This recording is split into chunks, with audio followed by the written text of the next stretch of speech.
Welcome, welcome, one and all, to our Founding Fathers Faith Series, episode number 3. Today we're going to talk about John Adams, and we are following Jefferson with Adams for a very specific reason. We are fortunate. These two men spent the last 13 or so years of their lives writing to each other, predominantly about religion, and there were over 150 letters. I'm going to share a very sweet story with you at the end about their relationship in their last day. And let's jump in. If you haven't watched Jefferson yet, I'll do a brief sort of analysis of what we're going over here. You need to know that these men were educated and grew up in the Age of Enlightenment. The Enlightenment era and the Age of Reason. So they were devout in their pursuit of rational thought, their intellectual pursuit of religion. It's a little different than what most of us have known, and it was different up until that point. It was around the late 1600s, 1700s, that this philosophy, it wasn't a religion, deism, began to take hold in the intellectual community. So you had people who were deists, who believed that God had created the earth, but they shied away from organized religion and its dogma, particularly its superstition, because they did feel it was irrational. They were very concerned, and Jefferson and Adams both were considered deist Christians. They were very concerned with the corruption within the church, state-organized religion, that prevented a human being from using their own mind and pursuing religion, even applying science, to their beliefs and following their own convictions. For them, true liberty meant the ability to pursue your truth.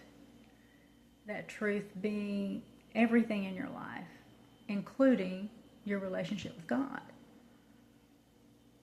This affected our government and how it was structured. It was foremost in their minds and why they decided on separation of church and state.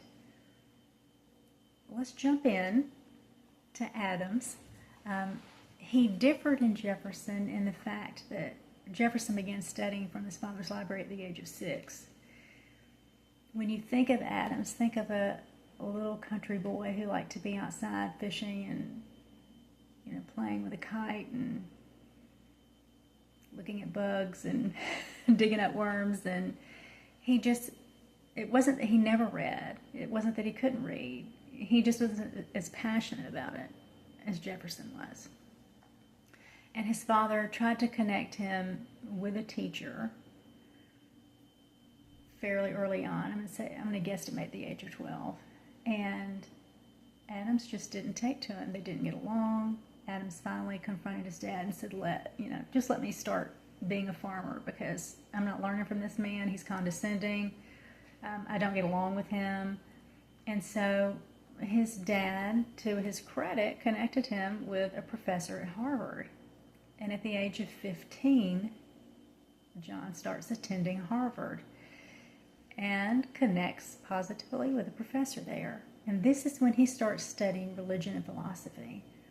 And historians tend to categorize John Adams as a political scientist.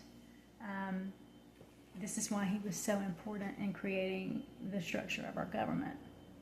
He was well-versed and knowledgeable, and he carried the same mentality that Jefferson did, that both governments and particularly state-organized religions, but organized religion in general, were often corrupted.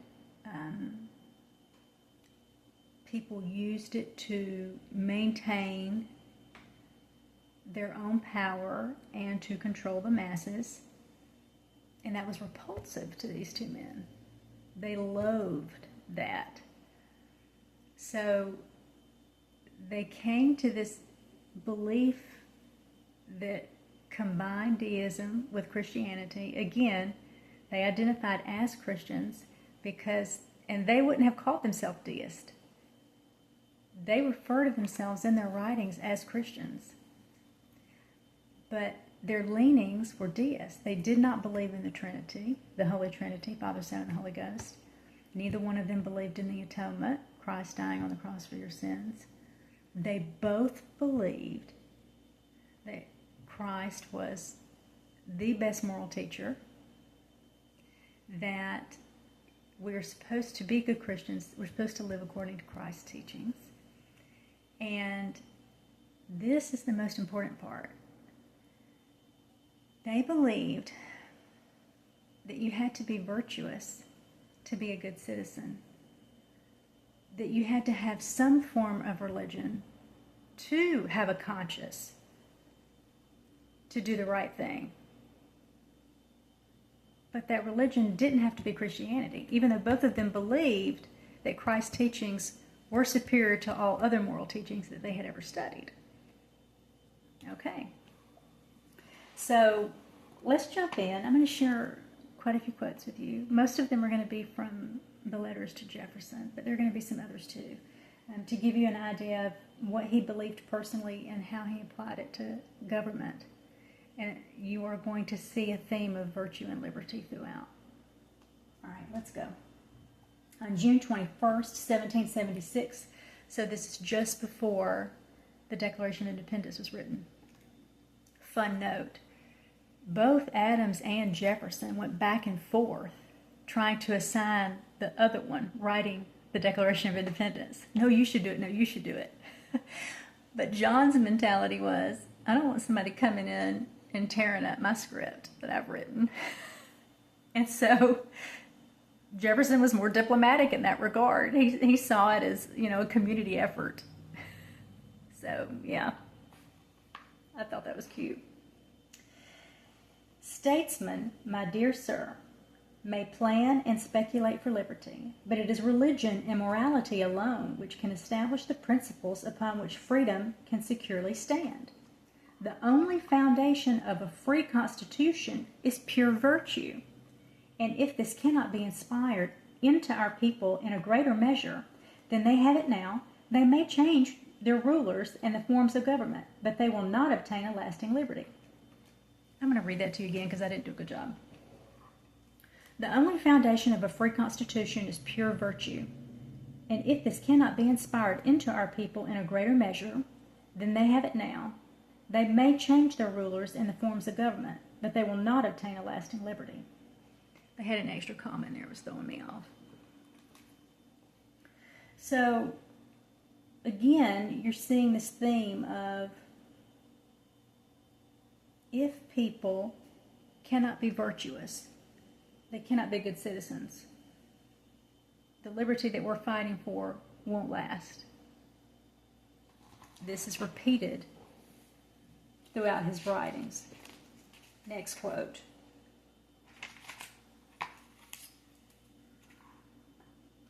On March 4th, 1797, in his inaugural address, President John Adams declared, "And may that being who is supreme over all, the patron of order, the fountain of justice, and the protector in all ages of the world of virtuous liberty, continue his blessings upon this nation."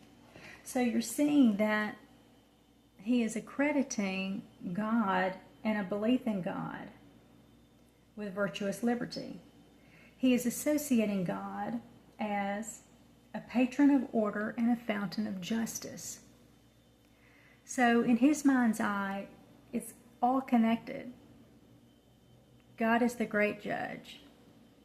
We are here supposedly living according to his laws of nature. No cheating, lying, stealing, murdering, sort of thing.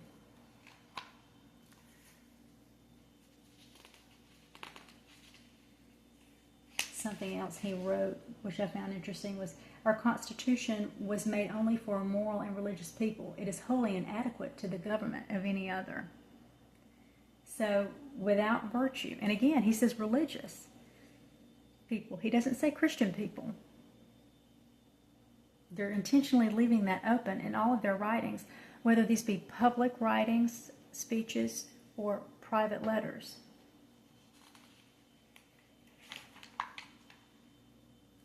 Now, two quotes that came in a letter to Mr. Warren, August 28, 1811. Religion and virtue are the only foundations, not only of republicanism and of all free government, but of social felicity under all governments and in all the combinations of human society. He's slamming it, and he's not getting off of it. If you want a free government, you have to have a moral people. That's powerful. He didn't say that. I concluded that. But I think that's a fair assessment of what he's trying to communicate. In a letter to Thomas Jefferson, he wrote, "Have you ever found in history one single example of a nation thoroughly corrupted that was afterwards restored to virtue?" That's kind of scary right now, isn't it? "And without virtue, there can be no political liberty. Will you tell me how to prevent riches from becoming the effects of temperance and industry? Will you tell me how to prevent luxury from producing effeminacy, intoxication, extravagance, vice, and folly? I believe no effort in favor of virtue is lost." You know, they had seen so much. It's important to remember that Adams was in England. Jefferson was in France. And they were witnessing firsthand the aristocracy. They had to build a relationship, diplomacy, after the American Revolution with these countries, but they were still really turned off by the hierarchy and the pompous nature of the atmosphere of the aristocracy, of monarchies. They just felt that liberty, true liberty, could not be found or supported in those environments. And I don't disagree with them. It's important to remember that when Jefferson was in France, he witnessed the beginning of the French Revolution, and that Lafayette had invited him over to his house one night for a political dinner. And when Jefferson gets there, he steps into the foyer. They would say foyer. And there was a copy of the Declaration of Independence in a frame, and there was an empty frame beside it. And Jefferson asked, he said, "What's the empty frame for?" And Lafayette said, "For France's declaration, and you're going to help us write it," which of course was treason. But Jefferson did help them. And on July 14th, the Bastille was stormed, and a lot of men were killed as the revolution took hold.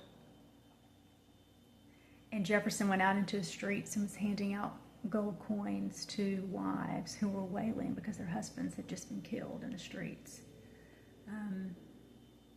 So he witnessed two revolutions, up close and personal. He was definitely in France considered the father of liberty to a great extent. They knew what they had in him being there, and they took advantage of it.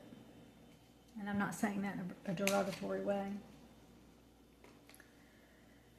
On December 25th, 1813, John Adams wrote to Jefferson, "I have examined all religions, as well as my narrow sphere, my straitened means, and my busy life would allow. And the result is that the Bible is the best book in the world. It contains more philosophy than all the libraries I have seen." One way I think Adams differed from Jefferson was Jefferson was adamant in his writings about superstitions, miracles, things in the Bible. I mean, other than the Psalms, Jefferson really negated all of the Old Testament and the majority of the New.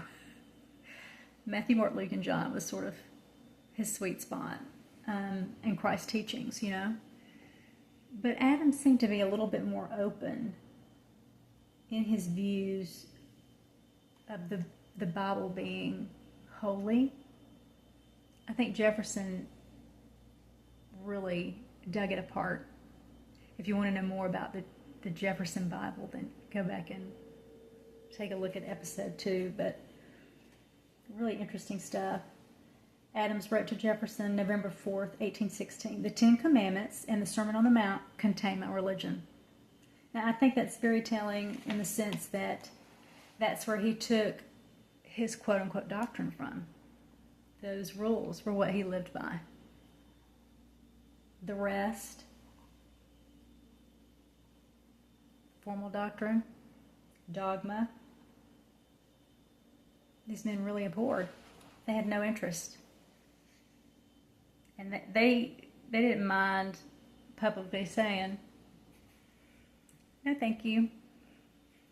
They fought fervently for every person's right to intellectually and rationally pursue religion.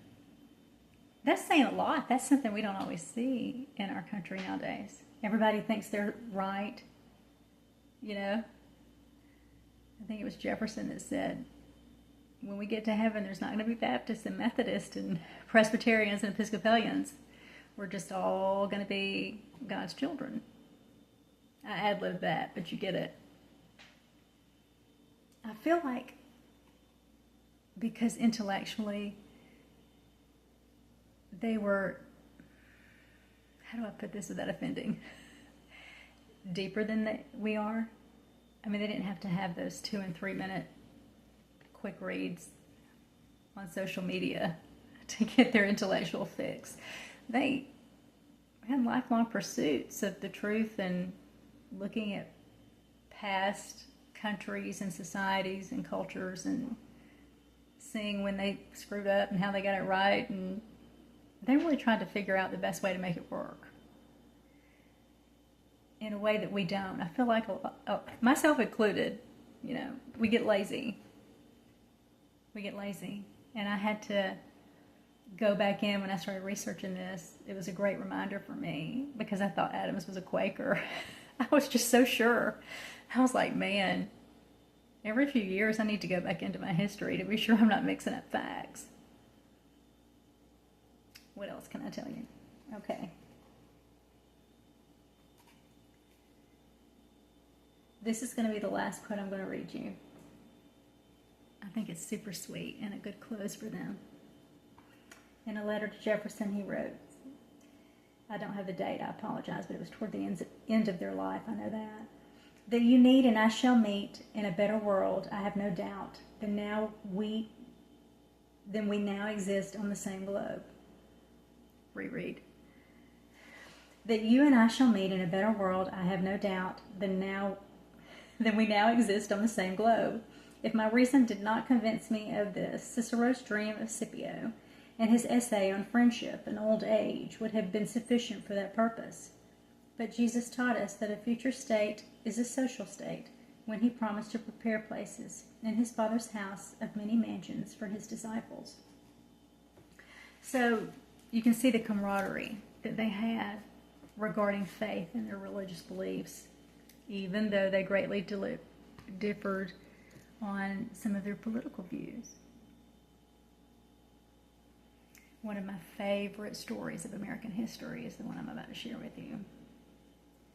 On the 50th anniversary of the Declaration of Independence, Jefferson had been invited to speak in D.C., and he turned down the invitation because he was not doing well, and neither was Adams. And Jefferson died around noon on that day, 50th anniversary of the Declaration of Independence. John Adams died 5.5 hours later, and his last words were, Jefferson survives. And I think these men were so intrinsically connected with the country that they had built. The pursuit of liberty for all of us. And how could you possibly convey your love for a country more than dying on the 50th anniversary of that declaration? I just consider it so telling and incredibly beautiful and inspiring to know that. None of us are perfect. Nobody gets it right all the time. But they left no stone unturned in their pursuit of truth and liberty for all. And to these two men in particular, liberty for all meant you have a right to pursue your relationship with God as you see fit. The priority is that you are of good moral character so that you can be a good citizen, worthy of the liberty that we have fought for you to have. For them, that meant adopting the Christian values with the golden rule being at the top. Love thy neighbor as yourself. God first.